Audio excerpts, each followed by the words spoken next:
I didn't laugh. That was my first sin, apparently. When I saw the place card, beige linen cardstock, gold trim, elegant calligraphy spelling out idiot trash, I didn't laugh. Not even a twitch. Just stood there, blinking, while the table erupted like hyenas. My wife, her boss, 2 junior partners, and one of those sales guys who always wears a Bluetooth earpiece even during dinner. They all found it hilarious. "Come on, babe, it's a joke," she said, smirking, already a glass and a half in. Her nails were cherry red and drumming on the table like she was keeping rhythm with the humiliation. I sat down, not because I accepted it, because I wanted to see how far they'd go. She had chosen the table, table 4, front and center, just off the stage with the spotlight grazing the white tablecloth like a warning flare.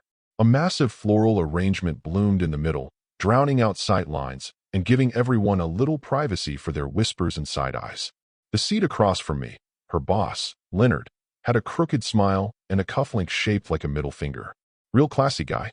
He leaned toward her and muttered something behind his palm, loud enough for me to catch the tail end. More useful when he was quiet. Huh?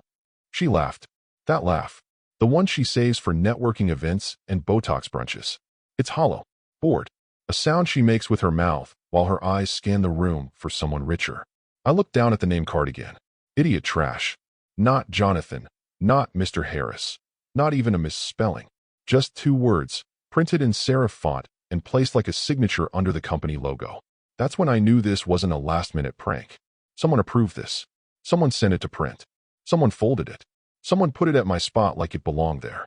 Leonard toasted the table. To our honorary guest. Hope the food's not too complicated. He raised his glass and looked me dead in the eye. You've come a long way from sheet metal and torque wrenches, huh? That's what she told him. That's what she tells everyone. That I was some blue-collar dolt who got lucky marrying into the firm. That I barely understood what she did. That I spent my days counting bolts and reading instruction manuals upside down. She rewrote my life into a parody because the truth was too boring and too threatening. I didn't start with much, sure, but the man she married? He could read a balance sheet in his sleep. He didn't need to understand corporate culture to know exactly how this room operated. I smiled. Not the kind they expected. Not a weak, wounded attempt at salvaging dignity. No, the kind of smile that made the back of my neck go cold. The kind of smile that said, I see you, all of you, and I'm remembering every single detail. The waiter brought steak. I cut into it politely, methodically. I didn't speak once. Not when her boss made another joke about engine grease and elbow wrenches. Not when she rolled her eyes after I declined the wine pairings. Not when the new hire whispered to her colleague, and both looked at me like I had spinach on my tie. I just sat, breathed, and calculated. Not revenge. Not yet. But awareness. Inventory. Dessert came, some kind of mousse with edible gold leaf. The inside of my chest was thumping, but my hand didn't shake when I lifted the spoon. I took one bite. Bitter. Overcompensating. I placed the spoon down gently, dabbed the corners of my mouth with the napkin like a man in full control, then stood up. She barely noticed.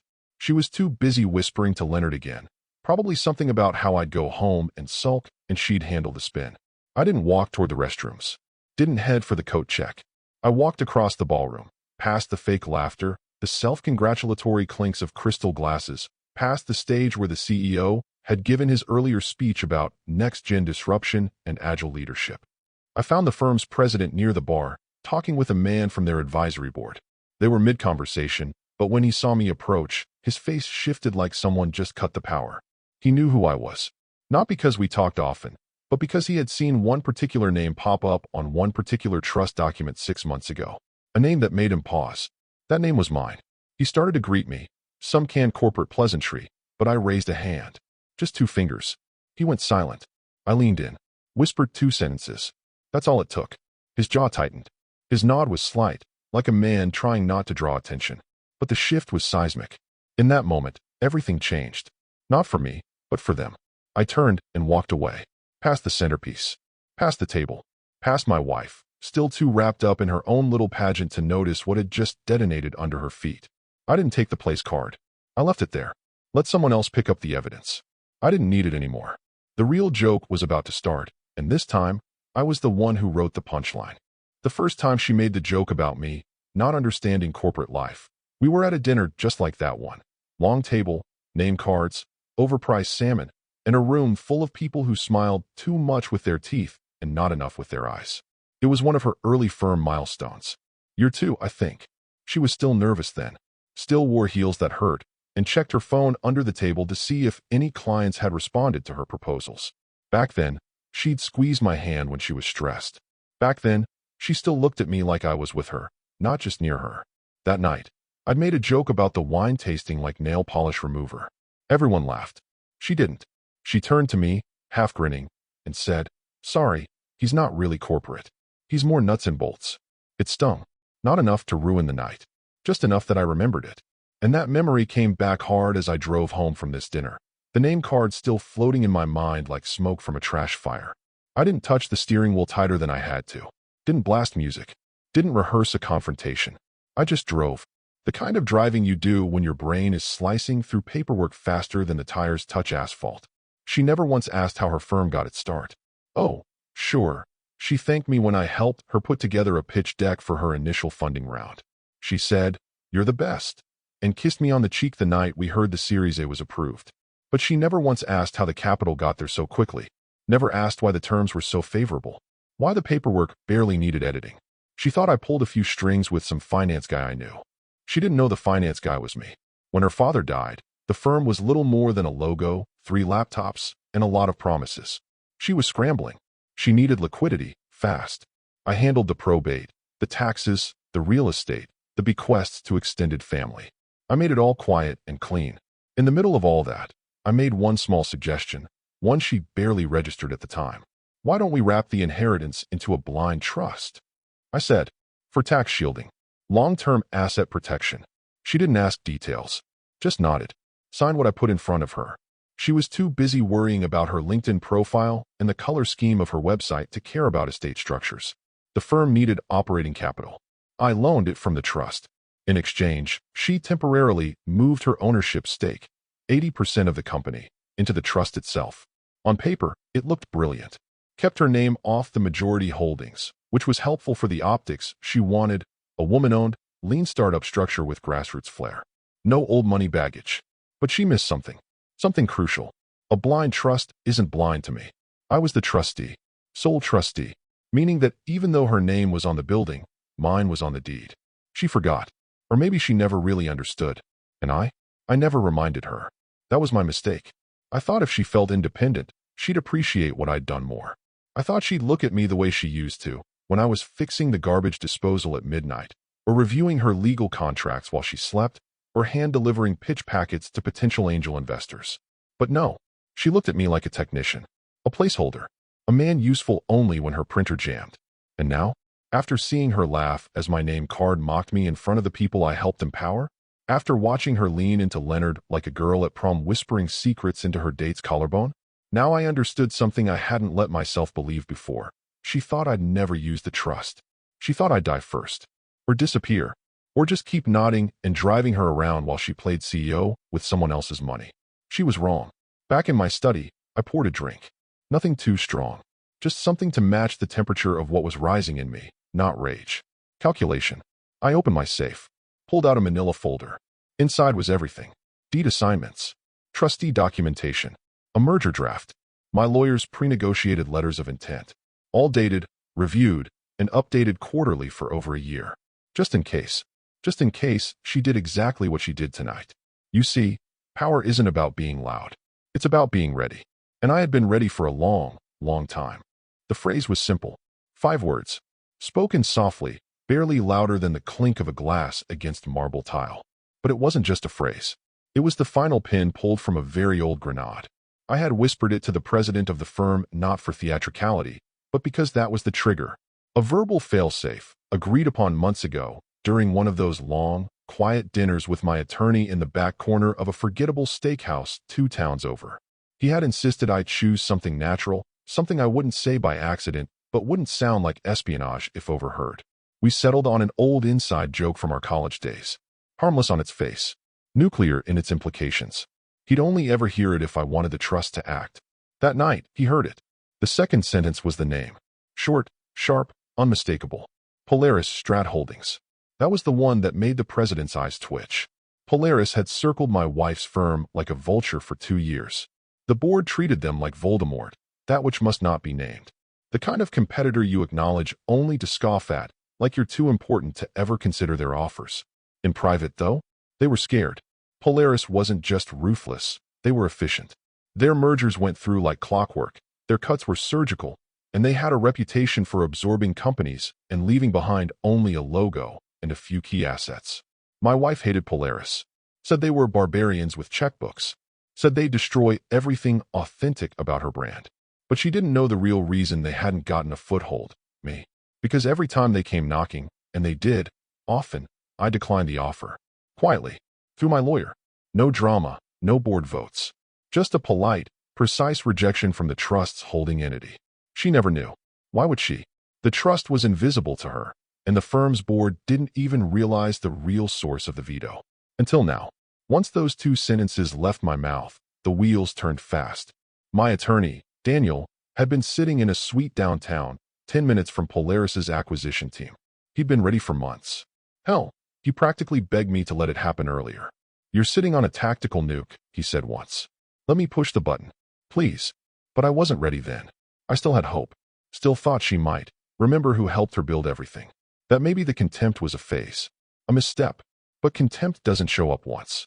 It simmers. It infects.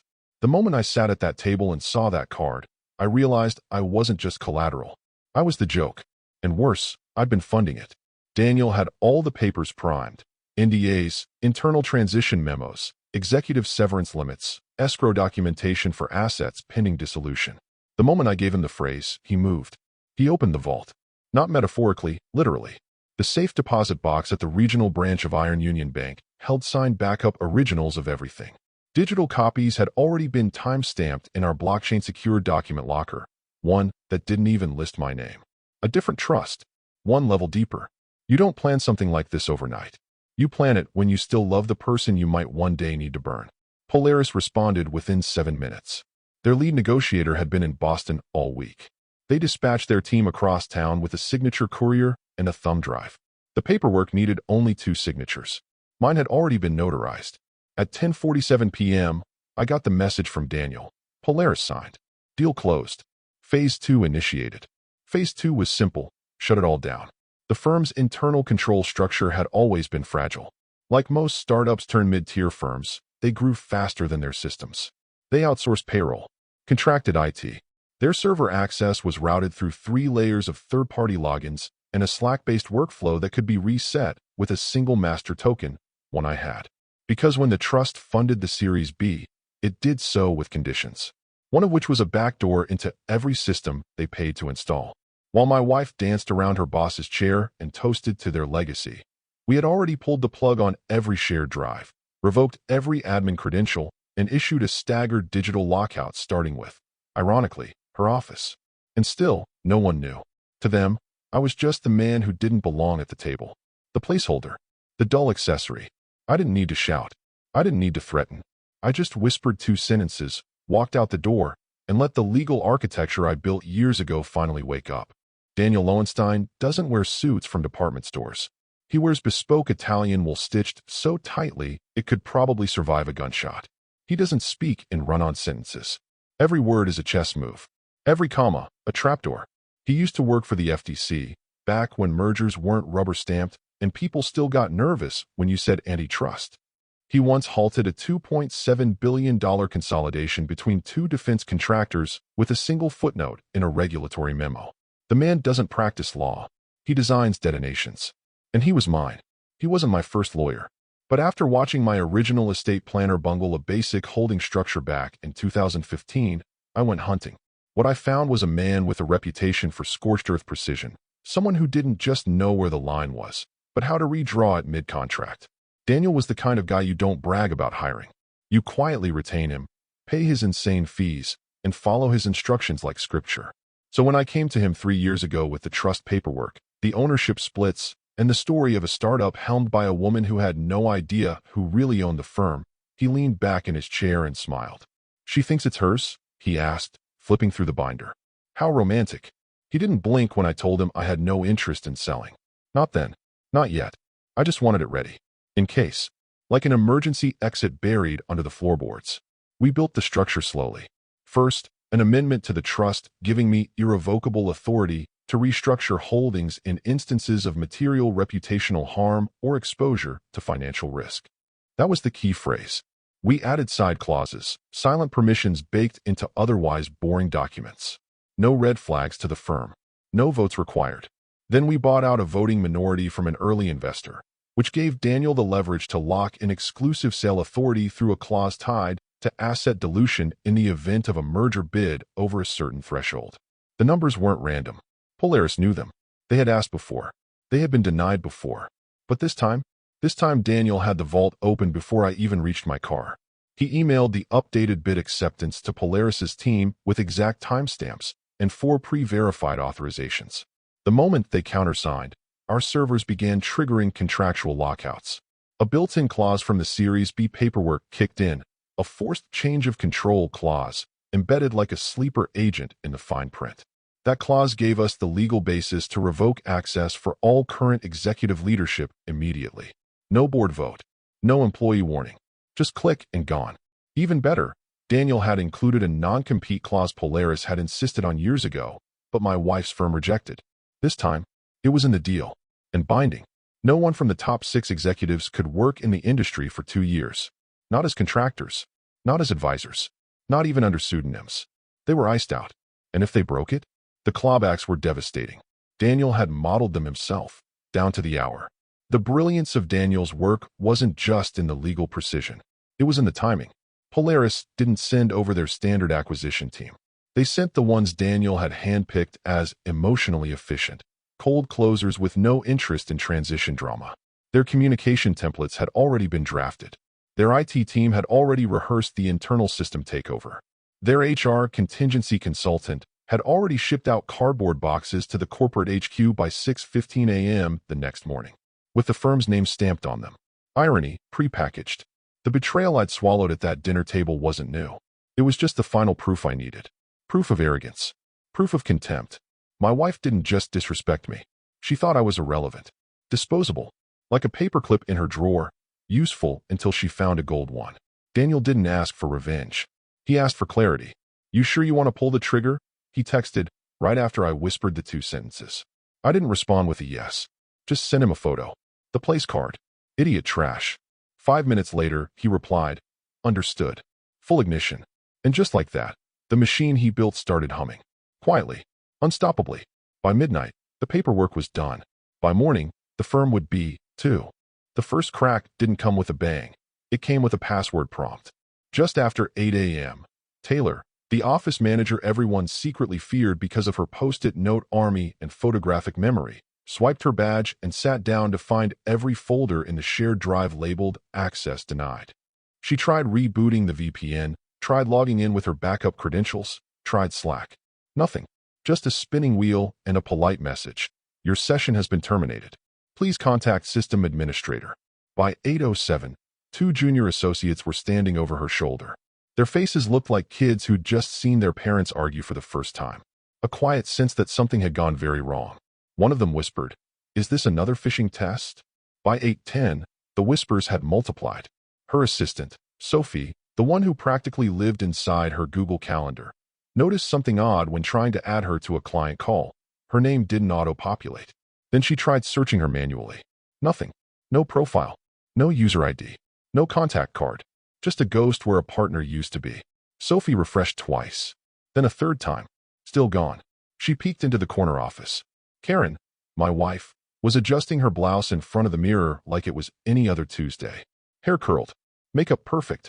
A necklace I bought her for our 5th anniversary. Still wearing it. Still pretending everything she had wasn't traced back to someone she dismissed as unambitious.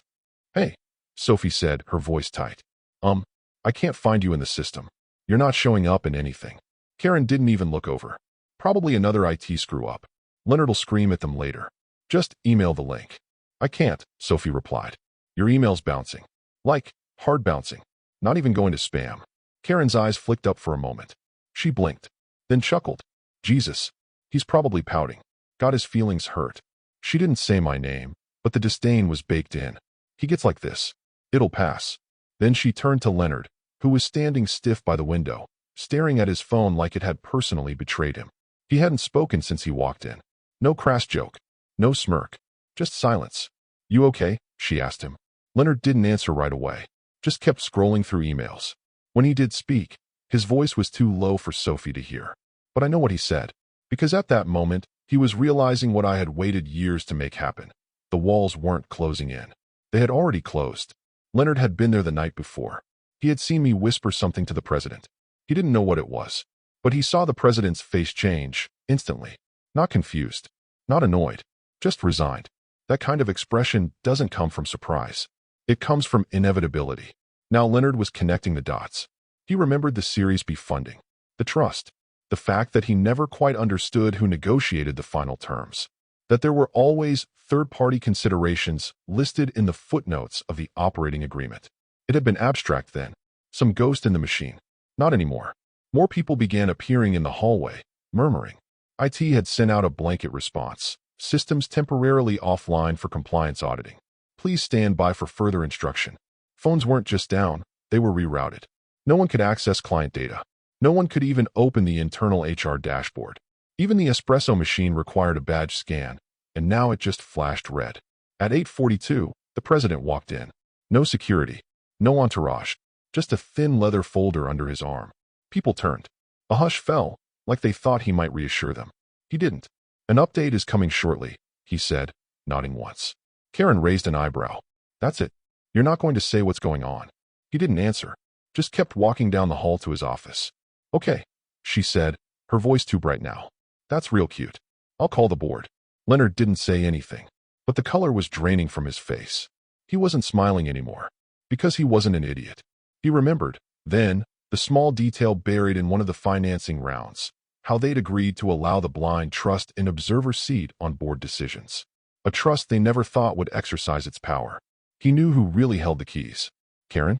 She was still catching up, still thinking this was about feelings, about a bruised ego and an overreaction. She didn't yet understand what kind of machine she'd fed all these years, and how easily it could chew through everything she thought she built. 10:02 a.m. The sound of Outlook chimes echoed like distant artillery. One by one, heads popped up over cubicle walls. Mouse clicks slowed. Conversations stopped mid-sentence. Someone said, "What the hell?" loud enough to be heard 3 desks over. It took less than 10 seconds before the words spread like a virus. "Check your email." Karen was halfway through complaining to Leonard about how IT must be using interns again when she saw Sophie's face go white. The girl had her phone in one hand, the other clamped over her mouth. Karen snatched her own phone off the charger, thumbed into the inbox, and froze. Subject: Company acquisition and operational closure notice. From internal comms, do not reply. Time: 10:02 a.m. She tapped it open. Effective immediately, ownership of the company has transferred. All positions are dissolved, pending asset review. Details to follow. No header. No logo. Just plain black text on a white background, written with all the warmth of a death certificate. There was a moment, maybe 2 seconds, where Karen didn't react. Just stared, as if her brain was waiting for the rest of the message to load. A punchline. An explanation. Something. Then the murmurs started. Dissolved? What does that mean? Like, dissolve. Pending asset review. Are they liquidating? My badge just locked me out. I just got booted from Teams. Panic doesn't always look like people screaming. Sometimes it looks like silence. Frozen hands. Eyes darting. 100 professionals all blinking in unison, trying to process the fact that everything they thought was solid had just evaporated under their feet. Karen bolted from her chair so fast the wheels screeched against the carpet. Her heels clacked a sharp rhythm as she stomped toward the president's office, the same one I had approached the night before. The door was open. Inside, nothing. No president. No laptop. No stack of legal pads he always scribbled on with his Mont-Blanc pen. The whiteboard had been wiped clean. The framed photo of his daughter that sat near the window? Gone. All that remained was the faint imprint where his nameplate had been screwed into the drywall. Karen stood there, chest heaving. "Where the F?" she started, then caught herself as 2 interns walked by, wide-eyed and whispering. She turned to Sophie, who had followed her. "Call him. Now." Sophie shook her head. "His number's out of service." "I tried." Karen turned to Leonard, who had only just started moving. "This has to be a mistake. There's no way this went through without board approval. No one notified compliance. The audit isn't even closed." How does this happen overnight? Leonard didn't answer. He was scrolling through the email again, as if a second read might reveal something he missed. His thumb hovered, hesitated, then opened the attachment at the bottom of the message, a scanned copy of the acquisition notice, complete with the seal of Polaris Strat Holdings. Stamped, signed, and time-stamped. Karen snatched the phone out of his hand and stared at it, lips parting. Polaris, she said, like she'd just seen a ghost crawl out of the floor. That name, she had said it with venom a dozen times in the past. Called them vultures, soulless acquisition bots, everything wrong with capitalism. She once bragged to her yoga instructor that she'd personally blocked 3 offers from them because she wouldn't sell out the culture she built. Only now, culture didn't matter. What mattered was ink on paper. And the ink said Polaris owned everything. She stormed back into her office and grabbed her personal laptop, praying she could still VPN in, access anything, call someone at Polaris, stop this somehow. But the moment she entered her login, access denied. She pulled out her phone and tried to text her compliance lead, undeliverable. Tried her board liaison, no voicemail, just a disconnect tone. Tried me, straight to voicemail. She heard her own voice say, "He's probably pouting," on repeat in her head like a looped insult boomeranging back with interest. The mocking place card was still in her purse. For some reason, she found herself reaching for it, as if it might serve as a relic of her certainty, proof that she had been in control just 24 hours earlier. She felt her breath catch as the first tears welled, not of sadness, of disorientation. The walls hadn't caved in. They had vanished. No warning, no fight, just a clean, surgical extraction of everything she thought was hers. Behind her, in the hallway, someone was crying. Phones rang and rang, but no one answered. In her office, Karen sat down slowly, blinking at her reflection in the black screen of a locked laptop. Somewhere in the building, a printer spit out a final page, the new ownership memo from Polaris. No fanfare. No thank you. Just a line at the bottom. All internal positions subject to reevaluation. Communication will follow at the discretion of transitional counsel. She was no longer a partner. No longer an executive. Not even an employee. Just another name removed from the system. Leonard pulled her into the side corridor like he was dragging her out of a burning building, though in reality the flames had already done their work. People rushed past them, some clutching coffee cups as if normalcy could still be clutched, others with phones to their ears barking the same question into disconnected lines. What do we do now? HR was locked. Legal wasn't answering. Their entire infrastructure had become a ghost town with functioning lights. Karen looked dazed. She'd started the morning rehearsing remarks for a potential Forbes Women in Business feature. Now her Slack account had disappeared, and the only message in her inbox was a corporate obituary. Leonard shut the hallway door behind them. His face, usually smug and ruddy with confidence, looked chalk white and tight around the jaw. He didn't start with a question. He started with a fact. Did you know your husband? He trailed off. No sarcasm. No bluster. Just silence, hanging there like a noose between them. Karen blinked. What about him? Leonard's eyes shifted. Not like he was thinking. Like he was remembering. That trust. That damn trust from the Series B. At the time, he'd made fun of it in the boardroom. Called it boilerplate protection.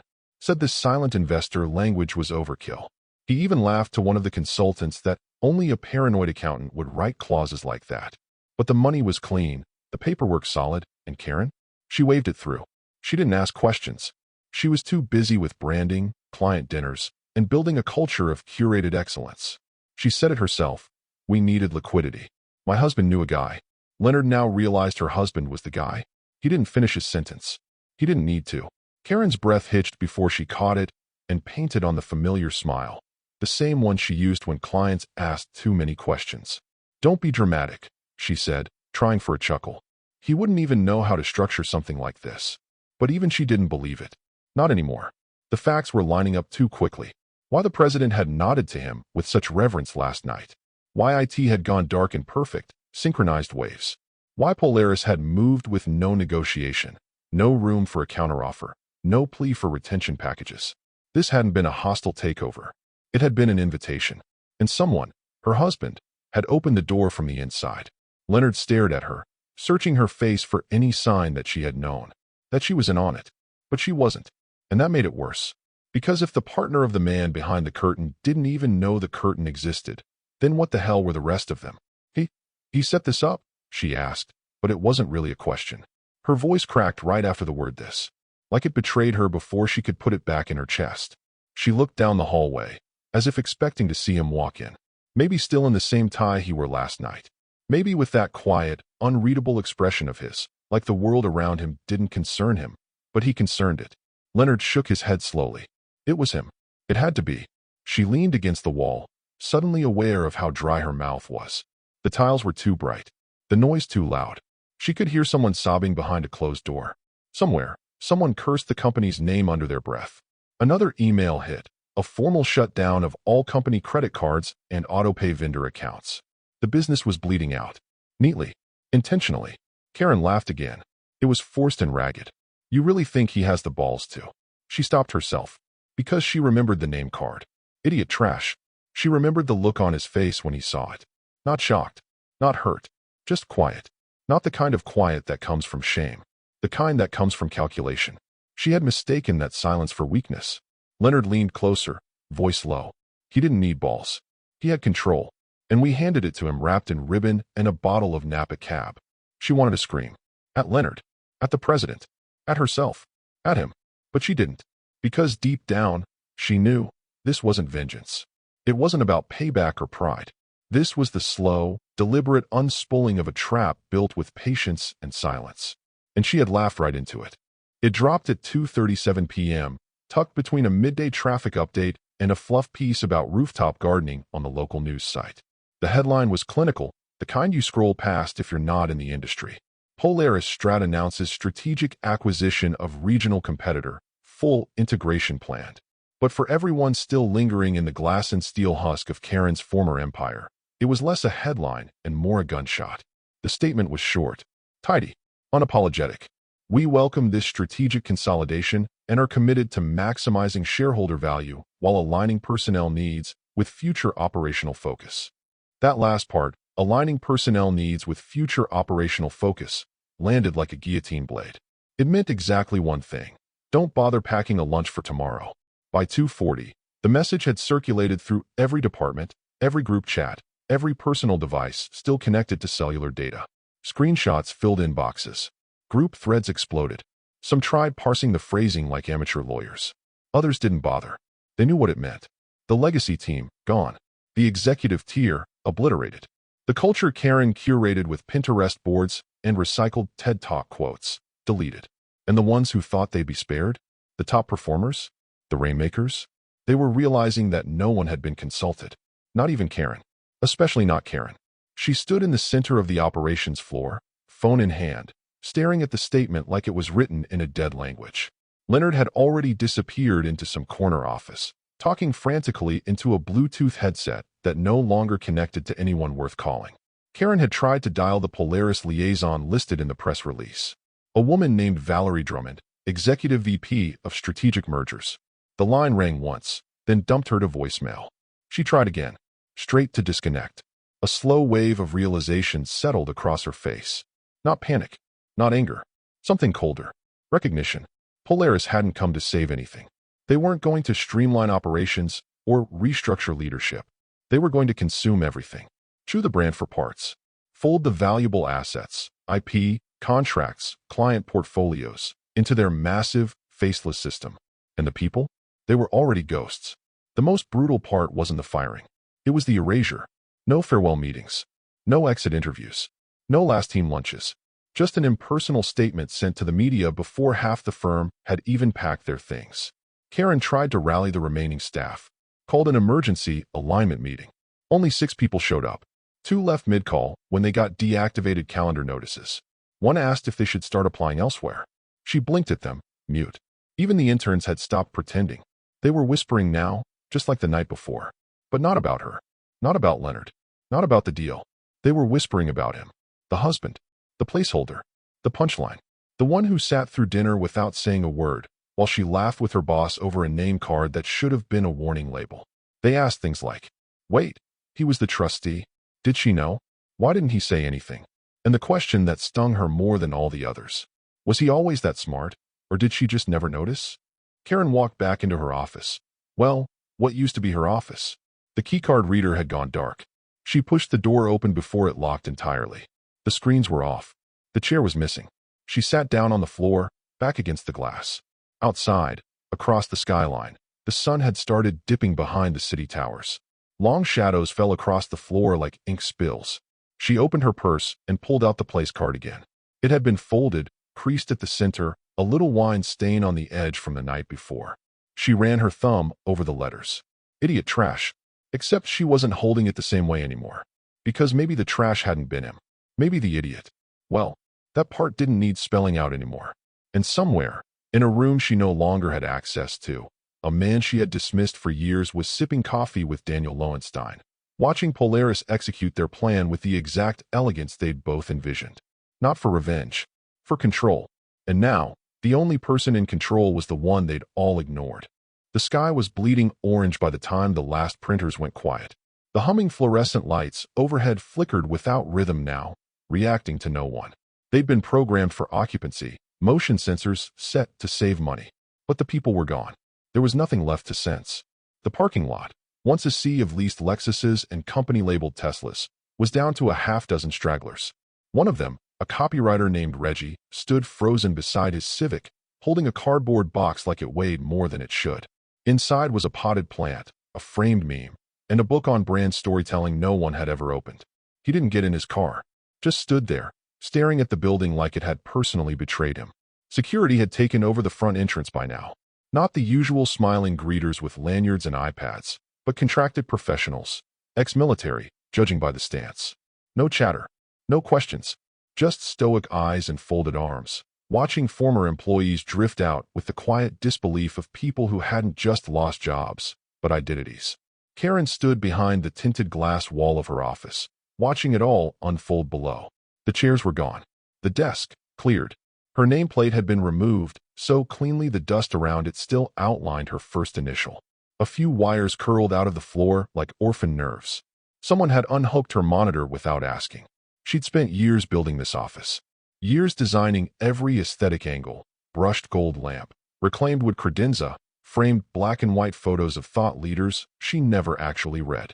She once said, "The environment should reflect power before you even open your mouth." Now it just reflected absence. She clutched the place card in her palm like a talisman. Idiot trash. It had been a joke. A throwaway jab between wine refills and cheap laughter. Something she and Leonard cooked up as a bit after hearing her husband didn't understand her firm's new business model. She hadn't expected him to show up at the event. He rarely did anymore. Too many social climbs, too much effort to stay relevant in a room that didn't want him. But he had shown up, had looked her in the eye, had sat there and taken it, and then left. Just like that. She'd assumed he'd sulk. Maybe sleep in the guest room for a week. Maybe bring it up in a therapy session like a martyr. But now the staff she once ordered around like pawns were walking out of her life with boxes they didn't even get to pack properly. Her firm, was officially a Polaris asset. The integration team had already scheduled building access audits and paper shredding. An entire brand, identity, mission, reduced to line items in someone else's spreadsheet. And him? He hadn't called. Not a single message. Not even a smirk or a cryptic, "I told you so." Just silence. Cold, perfect silence. That was the part she couldn't shake. Because silence means planning. Silence means choice. The kind of silence that watches you destroy yourself and simply notes the time it took. She sat down on the edge of the windowsill, knees bent, heels clicking softly as they settled against the steel. Her hand tightened around the place card. The crease in the middle was deeper now. Her thumb had smudged part of the ink. There was no one to call. The board had disbanded. The president had transitioned.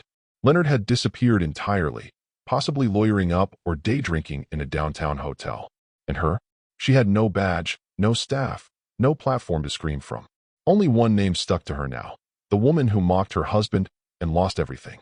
She thought she'd built an empire. Turns out, it was scaffolding tied to a single thread.